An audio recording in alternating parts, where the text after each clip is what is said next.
Samsung refrigerator, guys, working on this error code 83C. We got it, the new control board. Early in the video, we did that. Now what we're trying to do is change them out. Put them on a new capacitor. It's been a long time customer of mine. I gotta make sure they're right. I can't leave them hanging.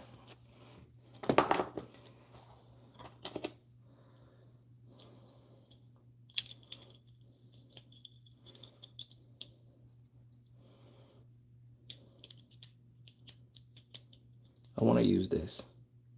I'm gonna put this on there for them. This will make this run for them.